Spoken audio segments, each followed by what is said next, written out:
Les habla y tengo el gusto de presentar al siguiente conversatorio. Yo soy Diana Victoria Muñoz Muñoz, exgerente de la S Hospital Departamental San Antonio de Pitalito en el Huila, donde realizamos experiencias exitosas de la mano de la OES. Bueno, hoy tenemos un conversatorio con un tema interesantísimo: el impacto de la acreditación en la generación de valor. Nuestra moderadora, la doctora Carmen Elisa Núñez, médico de la Universidad del Bosque, con una maestría en Administración de Salud en la Universidad Javeriana. La doctora es directora asociada y lidera el equipo de Economía de la Salud y Acceso a Mercados de Johnson & Johnson. Ha desempeñado cargos como directora de Planeación Administrativa del Instituto Neurológico de Colombia de la Pontificia Universidad Javeriana, así como el de directora de Salud en Famisanar EPS. Además, ha ejercido como consultora durante más de una década con el equipo de la Organización para la Excelencia de la Salud, OES. Su conocimiento y liderazgo son altamente reconocidos. Tenemos también al doctor Vladimir Castellanos Londoño, médico especialista en administración en salud con una amplia trayectoria en diversos roles clave dentro del ámbito hospitalario y educativo. Es coordinador del programa de seguridad de paciente y coordinador del equipo de adopción de guías de práctica clínica e investigador CardioMed. Actualmente es el encargado de la gestión del riesgo clínico y técnico en la S Hospital Departamental Universitario del Quindío San Juan de Dios. Y tenemos al doctor Luis Antonio Mueces, ingeniero industrial e ingeniero de sistemas especializado en gerencia de servicios de salud y en auditoría de la calidad de servicios de salud. Magíster en sistemas integrados de gestión de la prevención de riesgos laborales, calidad, medio ambiente y responsabilidad. Auditor interno certificado de ICONTEC.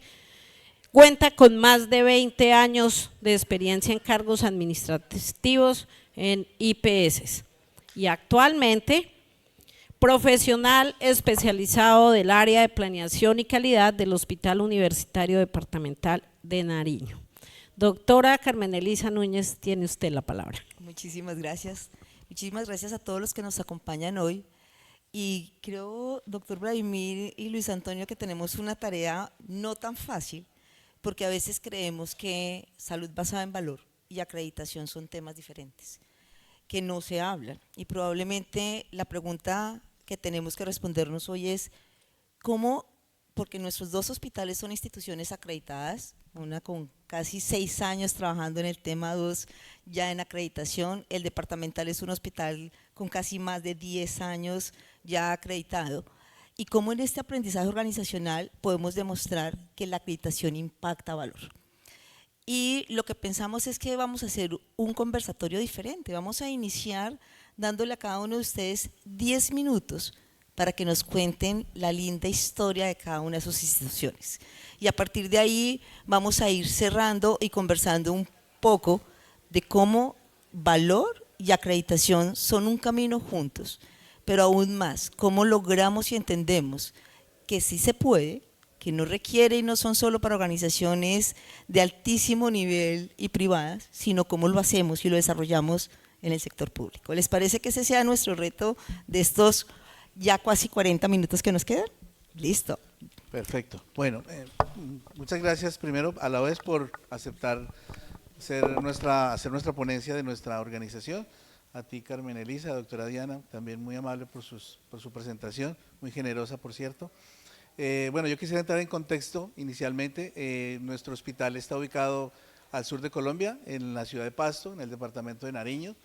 Uno de nuestros grandes poetas, Aurelio Arturo, dice que Nariño es el departamento donde el verde es de todos los colores. Ahí podemos ver algunas de nuestras bellezas que hacen parte de nuestra naturaleza. Y bueno, el reto está entonces en mostrar en 10 minutos un poco lo que ha venido trabajando la institución. Esta es una institución que está acreditada, bueno, es la institución más importante del suroccidente, es una institución de mediana y alta complejidad. Está acreditada desde el año 2010, así que llevamos 4 ciclos acreditados, como le decía Carmené. Es una institución de 25.000 metros cuadrados, hay una panorámica en la que ustedes pueden ver, tenemos más de 230 camas, 9 quirófanos, algunos datos que nos ayudan un poco a contextualizar. Estamos, como lo dije, acreditados desde el 2010, también certificados en HSQ desde el año 2015. Y pues estamos habilitados en más de 80 servicios de mediana y alta complejidad que ponemos a disposición de nuestra comunidad de no solamente el departamento de Nariño, sino también del sur del Cauca y también del Putumayo. Nuestro punto de partida, que creo que es una de las preguntas que nos va a hacer Carmen Elisa, que la revisábamos hace algunos momentos, es la importancia que ha tenido para nosotros en nuestro direccionamiento estratégico. Vamos a ver más adelante que hemos tenido algunas dificultades en el camino por algunos cambios de liderazgo y decidimos entonces construir hace más de 15 años una mega visión que por supuesto enmarca la institución en una institución de alta complejidad, pero con la meta que nos ha puesto incluso nuestro nuevo gerente de acreditarnos con excelencia. El otro punto de partida, para ser sinceros, es la identificación de las diferentes brechas que ha tenido la organización a lo largo del tiempo. Y con mucho respeto presento esta gráfica que ha sido nuestro camino en acreditación, donde evidentemente podemos ver que hay algunos momentos en donde nuestra calificación externa ha disminuido, pero también vemos una tendencia un poco positiva en torno a qué hacemos cuando la institución cae o cuando vemos que nuestros puntajes caen, pues nuestra tendencia siempre ha sido de mejoramiento. Y eso es lo que nos ha permitido también tener resultados positivos que son los que queremos demostrar y mostrar en este momento. Un dato muy importante, una métrica clave es nuestras infecciones, también lo vamos a hablar más adelante, y vemos ahí claramente que así mismo como en el tránsito de la institución en la acreditación ha tenido sus altibajos, pues también aquí tenemos que demostrar que nuestras infecciones subieron pospandemia, en pandemia y pospandemia empezaron a repuntar, pero que evidentemente también hemos trabajado fuertemente en nuestro comité de infección para poder disminuir esa tasa de infecciones. No me voy a detener acá porque ya lo hemos visto a lo largo de las diferentes conferencias que ha tenido la OES, es este informe de Cruzando hacia la calidad, cruzando el abismo hacia la calidad. Evidentemente pues sabemos que esas dimensiones que nos hablaba el Instituto de Medicina de Estados Unidos cuando publica, pues nos empieza a llamar la atención porque nuestro modelo de acreditación justamente pues nos lleva hacia allá. Y Birwick también nos habló de la triple meta, pero también nos habló de la cuádruple meta, y hoy estamos hablando de la quíntuple meta, que creo que también se habló en el foro, entonces no me voy a detener. Solamente es para decir que este ha sido nuestro referente para también poder implementar el Sistema Único de Acreditación. Y nos dimos cuenta rápidamente que tener un sistema integrado de gestión de la calidad, que tal vez es uno de los elementos importantes en el desarrollo de la historia de nuestra institución, pues no era nada diferente a tener una complementación de los estándares de acreditación. Entonces logramos articular y también reconocer que el camino hacia la calidad tenía que también cambiar unos paradigmas, ¿sí?, de las empresas piramidales a unas organizaciones que ya, digamos, tienen sentido, tienen vida, y que nuestros procesos deberían ser un poco más horizontales que verticales. Entonces lo que hicimos fue articular nuestro modelo de prestación de servicios, ¿cierto?, articularlo con el modelo de HSQ, es decir, nuestro Sistema Integrado de Gestión de Calidad. Aquí vemos por supuesto el PHBA, vemos los ejes de acreditación, pero también vemos nuestros grupos de interés y partes interesadas que también hacen por supuesto necesario que trabajemos.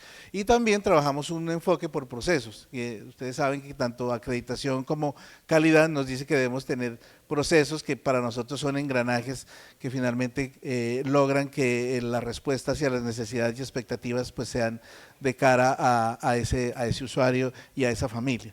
Y algunos resultados interesantes de la implementación de nuestro sistema de gestión de calidad armonizado, integrado con el Sistema Único de Acreditación, es, por ejemplo, esta disminución en toneladas de todos los residuos que nosotros procesamos como peligrosos, ahora se convierten en residuos ordinarios y por supuesto nos genera también un ahorro per cápita que nos ayuda a de alguna manera reconocer o tener esa capacidad de poder disminuir y ahorrar esa capacidad. También estamos trabajando actualmente en ser un poco más sostenibles frente al medio ambiente y estamos instalando paneles solares que nos están ayudando también a disminuir esa huella de carbono casi que en 10 toneladas calculadas al año, y eso también nos ayuda a disminuir y a impactar pues, positivamente el medio ambiente.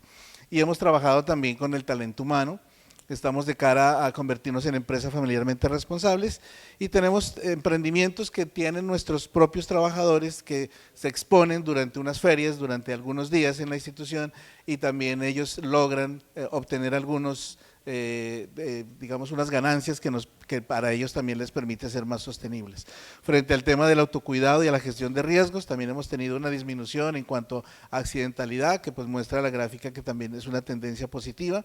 Nos ha generado también un aumento en la satisfacción global, pero también nos ha aumentado la relación quejas-felicitaciones, que es tal vez una estrategia muy importante.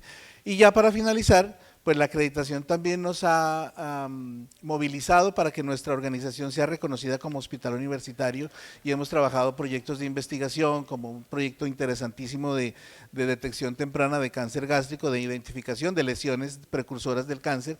Es un proyecto de 5.000 endoscopias en más de 50 municipios del departamento, y hoy sabemos ya con certeza que más del 35% de nuestra población tiene incidencia cáncer gástrico, siendo este departamento uno de los más relevantes frente a este tema, incluso después de Japón. Más proyectos de investigación como un sistema de monitoreo a través de una pulsera para poder saber la posición del paciente frente a temas de úlceras, una manilla que también nos ayuda a identificar síntomas tempranos de preeclampsia, que permite también controlar mejor a la embarazada, una sala de simulación para educación para temas de asfixia perinatal, nuestro laboratorio de biología molecular, que lo montamos gracias a recursos del Sistema General de Regalías en tiempos de pandemia, siendo uno de los primeros laboratorios que hicieron parte de la red para poder diagnosticar COVID, y en general pues hemos tenido muchos proyectos de investigación que nos han ayudado también a favorecer el frente al tema de los estándares de acreditación. Y el reto es el reto es transformar cultura de cara a la humanización. El reto es romper ese paradigma de que lo urgente es más importante que lo importante, si valga la redundancia.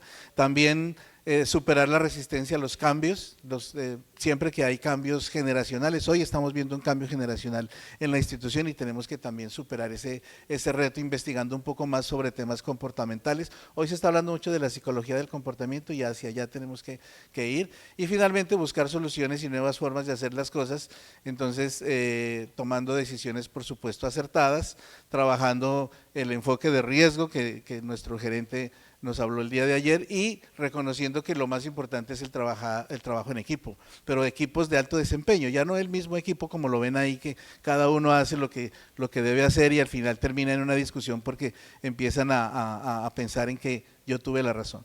Y abordar el tema de multimodal de calidad de Peter Lanchman, en donde nos pone de cara a la atención al paciente y a su familia, ¿cierto? En un análisis de un contexto, superando un poco ya o dejando esas dimensiones de calidad en un tema de autocontrol, y más bien abordar temas como la comunicación, la transparencia, el liderazgo, la resiliencia, pero también la compasión, el respeto, el trabajo holístico para poder obtener un proceso un poco más de cara a nuestros pacientes.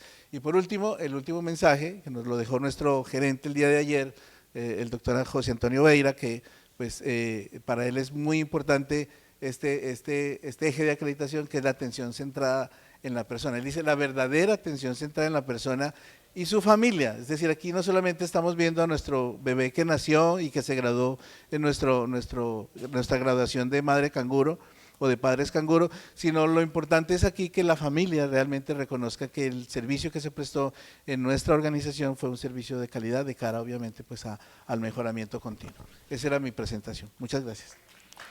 Luis Antonio, muchísimas muchísimas gracias por contarnos esta historia del Hospital Departamental de Nariño. Doctor Vladimir, escuchemos tu historia.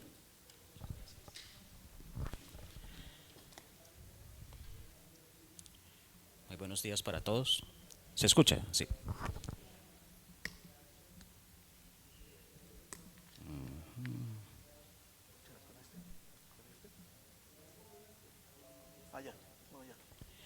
Bueno, buenos días. Mi nombre es Vladimir Castellanos. Como ya me presentaron, trabajo en el Hospital Departamental Universitario del Quindío, San Juan de Dios. Somos un hospital pequeñito porque estamos ubicados en el departamento más pequeño de Colombia, que es el departamento del Quindío. Muy lindo, pero pequeñito. De hecho, creo que eso es lo que lo hace lindo realmente por la facilidad de vivir y los paisajes y la facilidad de llegar de un lado a otro. Eso hace que nuestro hospital básicamente sea el que va a resolver la gran cantidad de problemas de salud de ese departamento, principalmente porque los hospitales de baja complejidad pues no son bien financiados y el hospital termina resolviendo realmente todo. Somos un hospital pequeñito, pero somos muy ambiciosos.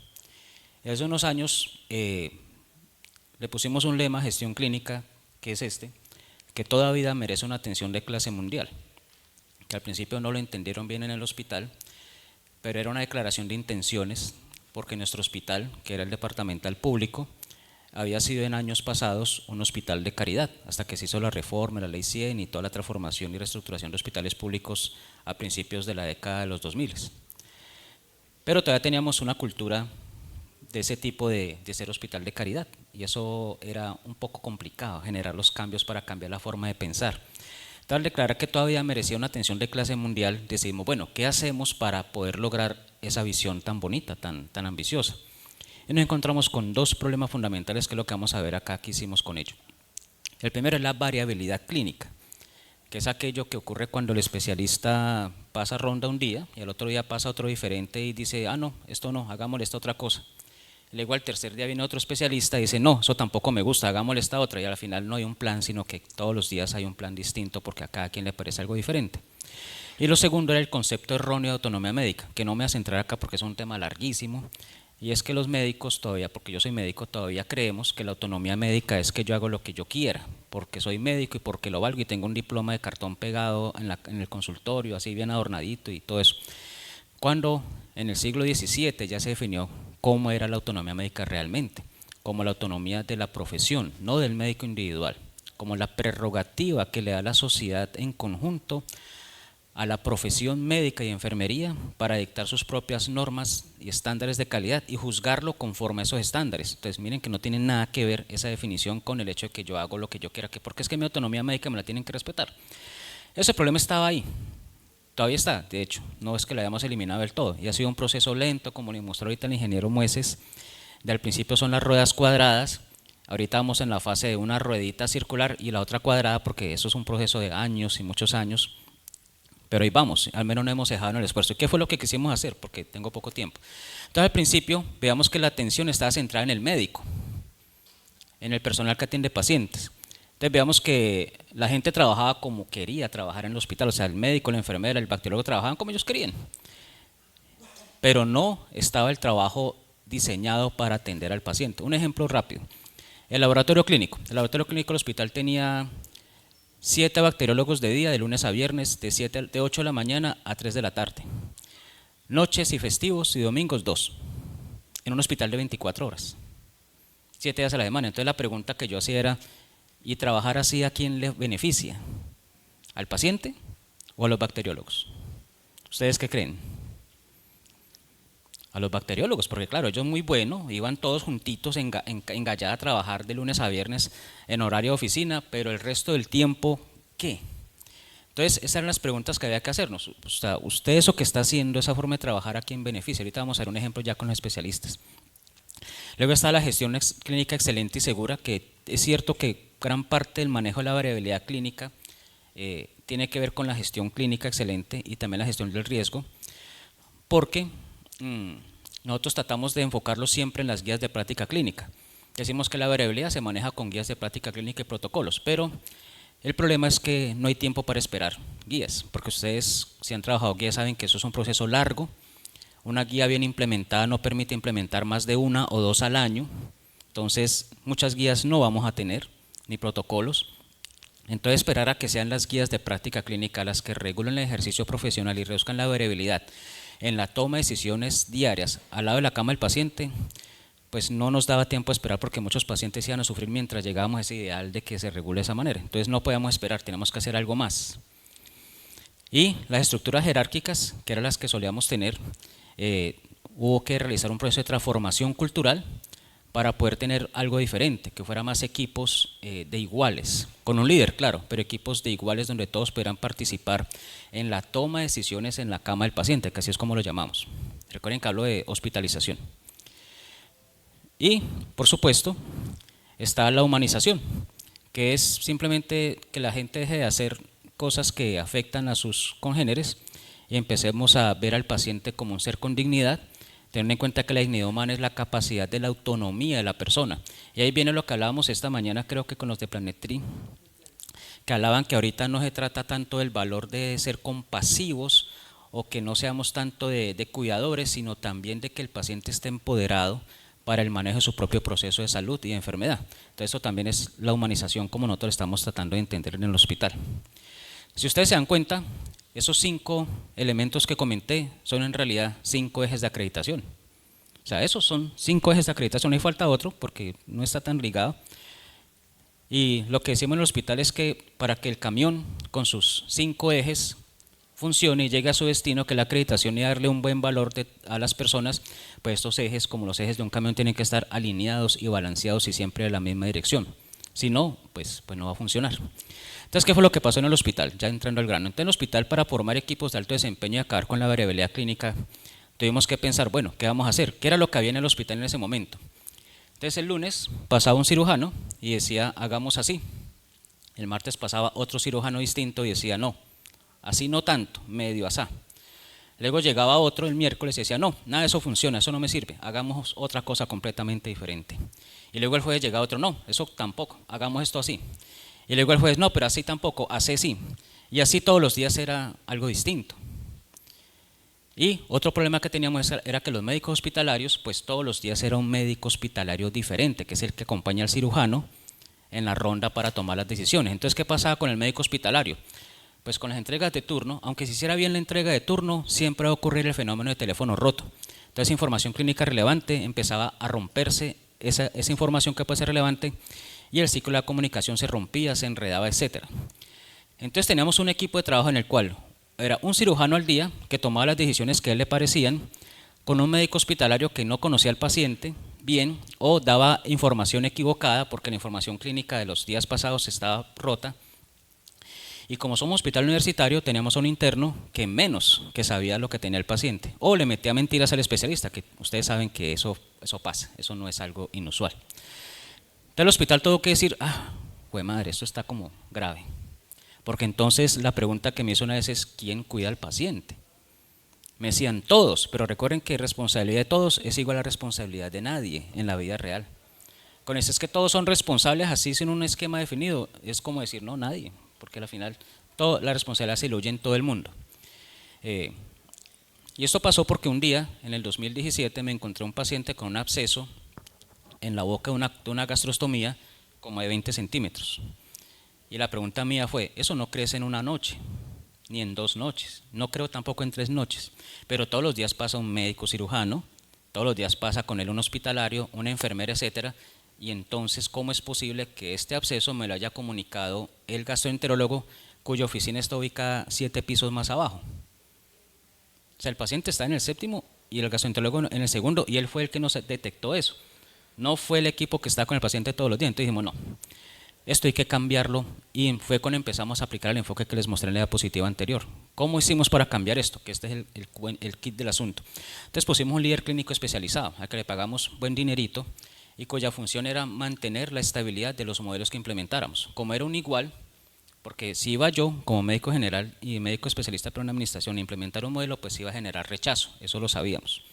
Entonces lo que hicimos fue coger a un especialista igual a ellos, un cirujano, etcétera, para que se educara en el modelo, lo implementara, creyera en él, que eso es lo que llaman liderazgo basado en valores compartidos, y ese lo pusimos a liderar el equipo, y él nos ayuda a implementar este modelo. Es un modelo poco ortodoxo realmente, pero vean lo bonito que es. Dijimos, todos los días, de martes a martes, va a pasar el mismo cirujano, o sea, digamos la doctora Gaitán. Entonces la doctora Gaitán llega el martes y empieza la ronda, y luego sigue ella misma el miércoles, jueves, viernes, sábado, domingo. Ella misma, o sea, es la misma persona. El lunes vuelve a pasar ella la siguiente semana, y el martes ella sigue pasando ronda, pero lo hace con el otro especialista que va a tomar su lugar en el servicio de cirugía general de hospitalización. Y ella le entrega al médico que llega, digamos el doctor Contreras, entonces pasan ronda Gaitán y Contreras juntos. Eso significó un mayor costo para el hospital, por supuesto, porque ya un día a la semana estamos pagando no un cirujano pasar ronda, sino dos. Pero comparado con los problemas que les he comentado, que el absceso era el menor de todos realmente, había muchos más problemas, dijimos, pues metamos la mano al drill y vale la pena. Entonces el martes se entregan uno a uno, paciente por paciente, pasando la ronda. Entonces, ¿qué nos garantizaba esto? Como el cirujano era el mismo todos los días, se conocía a los pacientes, tenía un plan, y ese plan se llevaba a cabo con lo que él decía. Yo decía, para reducir la variabilidad está bien las guías, pero ¿por qué no reducimos el problema de la variabilidad al mínimo común denominador, que es la persona? Entonces, si es la misma persona, pues va a ser lo mismo todos los días, ¿cierto? Y ya cuando a la otra semana llegaba el otro cirujano y le entregaba un paciente por paciente, ya tenía un plan tan de largo aliento el paciente, que ya para que él cambiarlo ya era como difícil, ¿cierto? Ya notamos que como que les daba pereza ponerse a inventar cosas cuando ya llevaba un paciente un plan de varios días seguidos realizándolo. Entonces así logramos el primer impacto, que era que la variabilidad en la planeación de las decisiones en la cama del paciente bajara a lo mínimo. O sea, que no se cambiaran decisiones de un día para otro, sino que era un plan, un objetivo, y se evaluara el plan. Porque al ser el mismo cirujano, él podía ver qué iba pasando con el paciente, cómo respondía a lo que estaba haciendo. En cambio, cuando todos los días es un cirujano diferente, que yo creo que en muchas instituciones pasa eso, pues si un cirujano empieza el miércoles haciendo un manejo y llega el sábado otro, el del sábado no sabe qué pasó o cómo evolucionó desde el miércoles, jueves, viernes y sábado. O a menos que le pase muy bien la información, pero sabemos que eso es difícil, incluso con buenas entregas de turno eso es difícil. En cambio, hacer el mismo doctora Gaitán, que empezó el miércoles el plan y el sábado vuelve a verlo, lo vio todos estos días y he podido ver la evolución de esos cambios y ese impacto del manejo del paciente. Entonces ya cambia todo. Lo segundo que hicimos fue, claro que eso fue en el 2018, ya en el 2022 fue cuando pude implementar la segunda parte del plan. Mire todo lo que me demoré en implementar la segunda parte del plan, eso son las resistencias a los cambios. En un principio tenía que haber sido así, pero no pude, es que es difícil. Porque ustedes ven de que cambie. ¿Ustedes imaginan lo que fue cambiar el chip a los cirujanos para que hicieran esto? O sea, eso fue una batalla. De hecho, tocó echar del hospital a algunos profesores míos. O sea, algunos fueron mis profesores en el pregrado.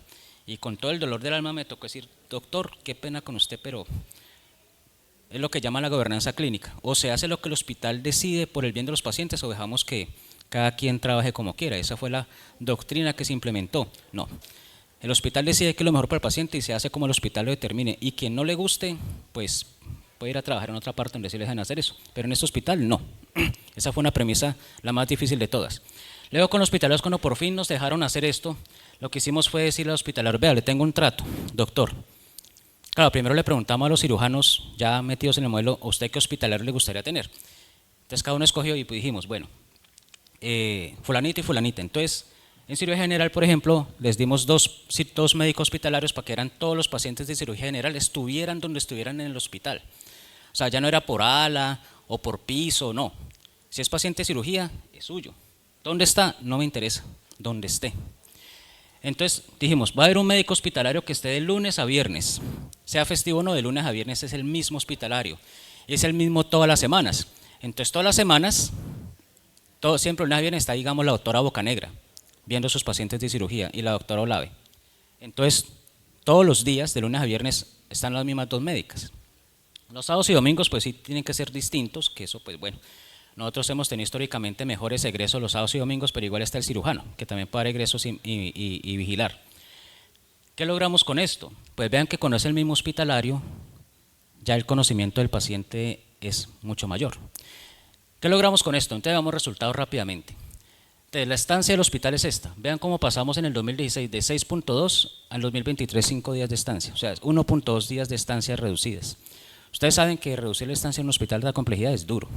Ahora, bajar 1.2 días, entonces vean, pero dijimos, no, pero esto es de todo el mundo.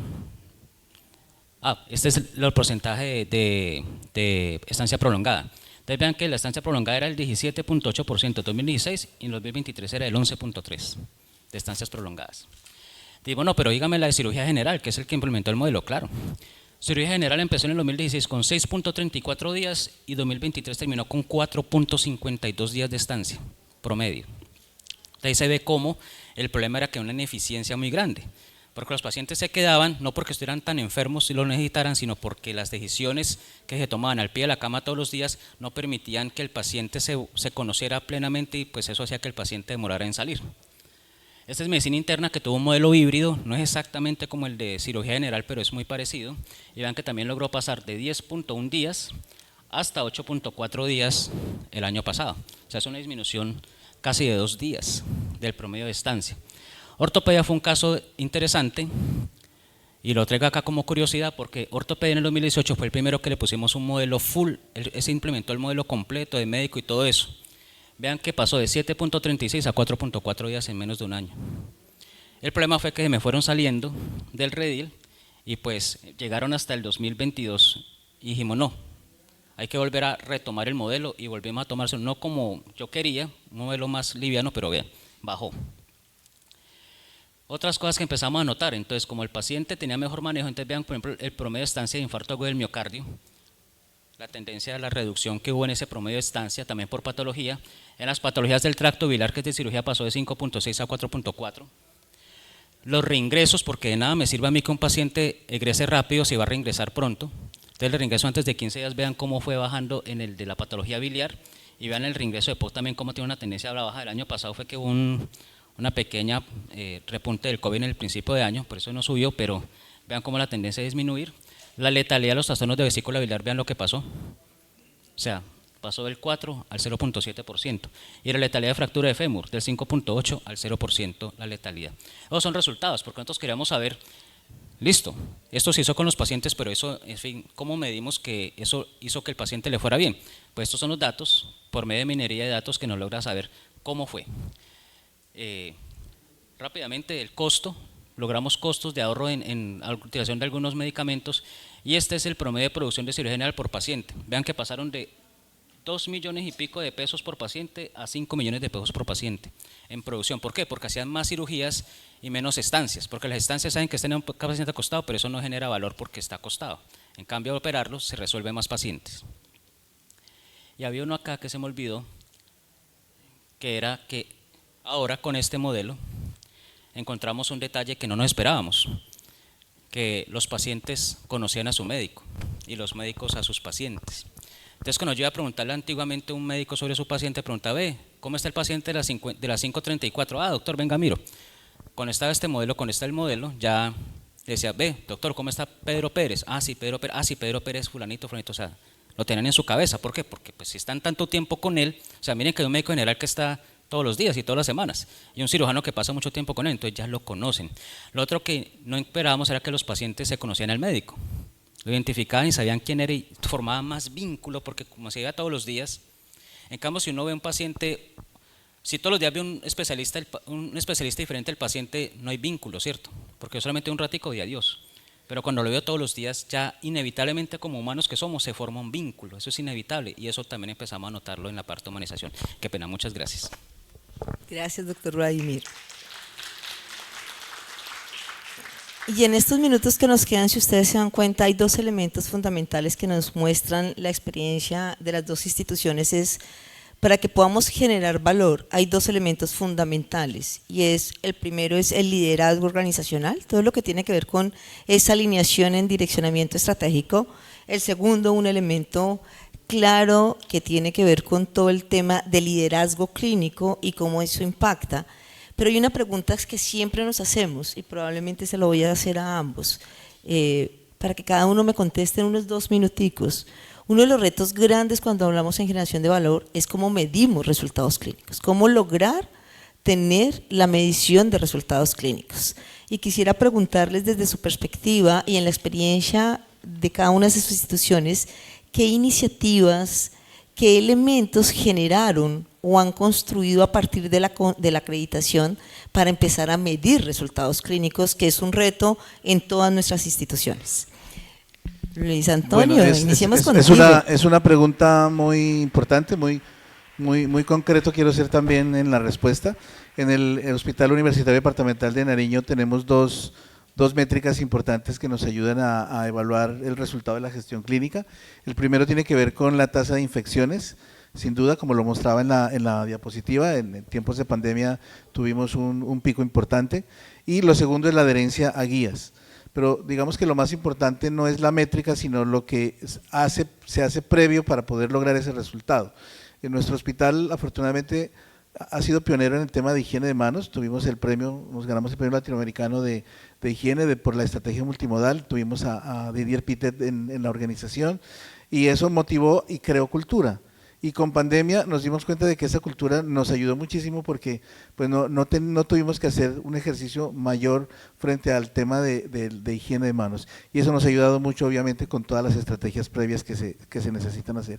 Y lo segundo es hacer auditoría de pares, ¿sí? Auditoría concurrencia, y hoy estamos implementando un nuevo modelo de gestión clínica que permite mayor resolutividad en urgencias para poder desocupar esa estancia de urgencias que muchas veces se convierte en hospitalización, liberar algunas camas en hospitalización para poder subir rápidamente el paciente y que ese paciente pueda ser evaluado de una manera mucho más segura, como lo mostró el doctor Vladimir. Bueno, nosotros desde hace unos años pues empezamos a ver la importancia de medir de manera objetiva en lo posible, porque recuerden que la objetividad total es imposible medir, hacernos la pregunta y responder de cómo le va a los pacientes. Del hospital, a través de minería de datos y de sistemas de información robustos, tenemos dos, el de historias clínicas y el de seguridad del paciente, que recogen datos ambos de los dos riesgos, riesgo clínico y técnico. Y con el que mostramos acá, por ejemplo, los que les mostré acá, nosotros producimos de hecho trimestralmente un informe que es como de 100 páginas. Aquí lo que vieron es solamente un pedacito del informe donde se hace una recopilación de la gran mayoría de patologías del hospital, cuál ha sido su evolución del promedio de estancia, letalidad y otros desenlaces. Nosotros lo hicimos es por minería de datos, pero hay que tener en cuenta que al principio no vas a encontrar sesgos de los propios orígenes de los datos. Nosotros empezamos con un sesgo como del 20% de la información, o sea, era una aproximación de la realidad, pero sabemos que no era la realidad como tal. Y hemos venido trabajando con el tiempo para tratar de reducir ese sesgo. Nosotros tenemos planeado llegar a un 10% de sesgo por allá en el 2026-27 más o menos, y luego mucho más adelante llegar hasta el 5% del sesgo en información, mejorando la calidad en los registros clínicos, que es otro elemento que interactúa con la medición de resultados, la calidad del registro que hace el personal asistencial en la historia clínica, que ustedes también tienen ese problema que a veces los registros son regulares y eso también influye en la capacidad de una organización de medir los resultados en salud. Pero la respuesta es, nosotros lo hacemos por minería de datos de los sistemas de información. De hecho, ahorita a la 1:30, si quieren, los invito también a ver la segunda parte, que ahí vamos a exponer los resultados, pero ya de seguridad del paciente, riesgo técnico, que son parecidos a estos. Si quieren venir, invitados. Muchas gracias. Gracias, doctor Vladimir. Es decir, si les entiendo, uno de los elementos es tener clarísimo cuáles son esos indicadores transversales de resultado clínico que queremos y al mismo tiempo tener un sistema de información que vamos mejorando y estableciendo para poder establecer y mirar que claramente hacemos medición de resultados clínicos, que es la variable, uno de los elementos fundamentales de la generación de valor. En estos minutos que nos quedan, quisiera también preguntarles, hay un factor fundamental en generación de valor y son las dinámicas de equipo de alto desempeño o aplicación de metodologías ágiles que nos permiten esa construcción de valor.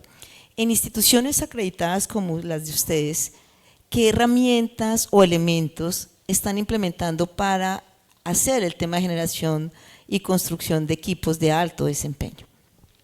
No sé cuál de los dos quisiera iniciar. ¿Te parece a ti, Luis Antonio? Sí, pues digamos que para responder a esa pregunta es importante reconocer que en la institución que lleva más de 20 años trabajando en mejoramiento hubo una iniciativa en la que incluso tú estuviste cuando el programa de mejoramiento de la calidad del ministerio nos invitó, ¿cierto?, a recibir un entrenamiento del Centro de Gestión, o IOES, y lo que resalto ahí es la importancia que tiene la credibilidad de las organizaciones en otras organizaciones con experiencia que nos permiten pues empoderarnos y tener obviamente las herramientas para poder transferir ese conocimiento al interior de la organización.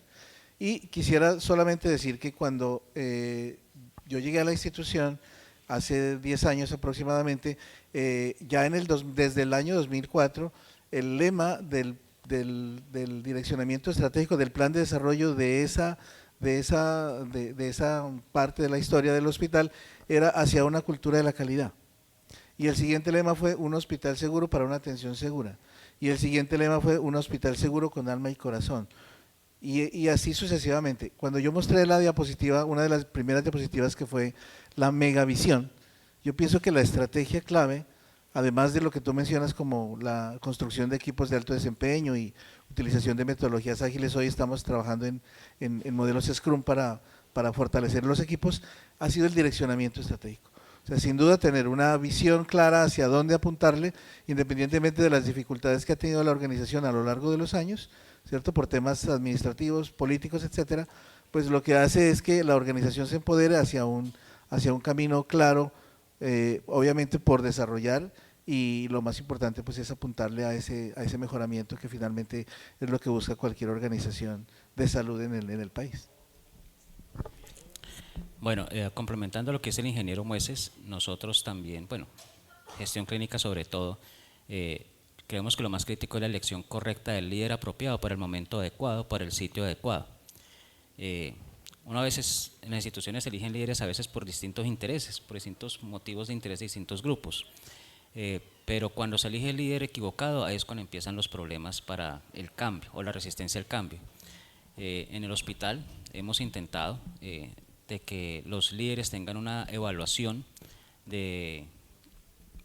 tiene una parte subjetiva por parte de gestión clínica, la sugerencia asistencial y la gerencia de ese líder, si es el indicado para lo que queremos, si comparte nuestros valores, que eso es lo más importante, y que sea el apropiado para el momento que estamos viendo acreditación, que apenas estamos en un proceso de ir subiendo, porque estamos apenas de pocos años, y que comprenda que no buscamos ser perfectos, sino ir mejorando progresivamente, pero siempre ir buscando que va mejorando.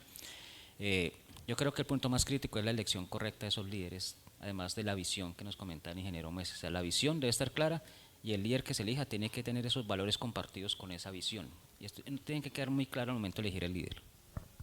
Muchas gracias, doctor Vladimir. Y para finalizar, yo quiero que ustedes en una frase le cuenten a la audiencia cómo acreditación contribuye a implementar y a mejorar ese siguiente variable que tenemos en la ecuación de valor y esa experiencia del paciente. Una frase, Luis Antonio. Bueno, no es fácil, pero lo voy a decir, y lo dije al final de la presentación que hice. Es la verdadera atención centrada en las personas, y eso tiene que estar en el marco de dos elementos claves: la compasión, que tiene que ver un poco con la misericordia, y la equidad, que también es parte de la quíntuple meta, y obviamente eso es reconociendo la importancia que tiene el eje de humanización. Esa es mi frase final. Gracias, Luis Antonio. Doctor Vladimir, la última frase. Yo pienso que hay que pensar que si al paciente le va bien, a la sociedad le va bien. Y cuando hablamos de resultados en salud, es cómo poder cuantificar objetivamente que al paciente le fue bien. No solamente hay resultados y desenlaces físicos, también hay desenlaces de otro tipo de humanización, de reintegración social, rehabilitación en su caso, pero es siempre cuando hablamos de atención central en la persona es eso, que debemos buscar que al paciente le vaya bien, con todo lo que implique el contexto de que a un paciente le vaya bien, porque llegan con nosotros con su sufrimiento, con esperanza, y nuestro deber es hacer de que esas esperanzas pues en lo posible se vuelvan realidad, para que el paciente esté satisfecho y pueda reingresar a la sociedad después de su proceso de salud y enfermedad con su plan de vida, con su capital de salud lo más conservado posible. Muchas gracias, doctor Vladimir. Y creo que logramos esa misión de dejar en cada uno de ustedes de cómo nuestras organizaciones cuando se acreditan, y lo hacemos desde esa mirada integral del propósito del Sistema Único de Acreditación, de contribuir a la calidad, estamos hablando de generación de valor. Es un tema de cómo alineamos, cómo trabajamos en conjunto para al final generar valor como un sistema de salud que genera valor. Doctor Vladimir, muchísimas gracias. Luis Antonio, como siempre, un placer compartir contigo tu escenario. Muchas gracias. Bueno, muchísimas gracias por las diferentes intervenciones.